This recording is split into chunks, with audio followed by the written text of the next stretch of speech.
वक्फ amendment bill आज लोकसभा में कुछ चेंजेस के साथ पास हुआ। आइए उन चेंजेस के बारे में जानते हैं। पहला है no change in ownership of existing waqf property. अगर कोई डिस्प्यूट नहीं है तो एग्जिस्टिंग वक्फ प्रॉपर्टी का स्टेटस चेंज नहीं होगा। यह अमेंडमेंट प्रॉपर्टी ओनर्स को एक रीअश्योरेंस देता है।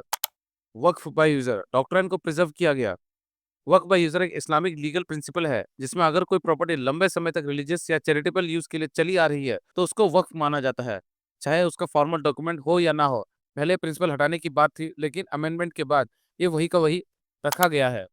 नॉन मुस्लिम्स को वक्फ बॉडीज में शामिल करना। अब नॉन मुस्लिम्स भी वक्फ इंस्टीट्यूशन जैसे सेंट्रल वक्फ काउंसिल और सेंट्रल वक्फ बोर्ड्स के की पोजीशन पर रहेंगे। सरकार 2 लोकसभा एमपीज और 1 राज्यसभा एमपी को सीडब्ल्यूसी में नॉमिनेट कर सकती है, चाहे उनका धर्म कुछ भी हो।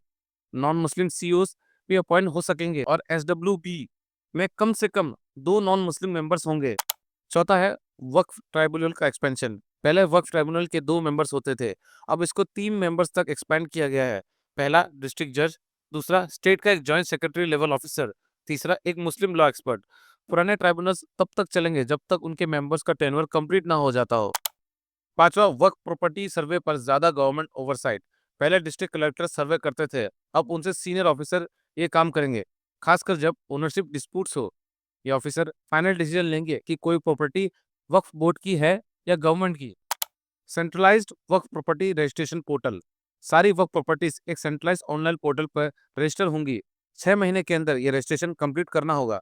अगर कोई डिले होता है तो ट्राइब्यूनल वैलिड रीजन देख के एक्सटेंशन दे सकती है। लिमिटेशन एक्ट को वक्फ प्रॉपर्टी के ऊपर अप्लाई करना।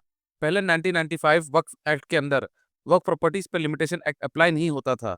इसका मतलब था कि वक्फ बोर्ड कभी भी अपने ऑक्युपाइड और इंक्रोच प्रॉपर्टी रिक्लेम कर सकता है, चाहे कितने भी साल बीत गए हों।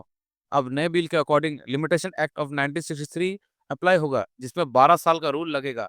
मतलब अगर कोई इंसान 12 साल तक बिना किसी चैलेंज के वक्फ प्रॉपर्टी ऑक्युपाई करता है तो वो एडवर्स पोजीशन रूल के अंदर उस जमीन का ओनरशिप क्लेम कर सकता है।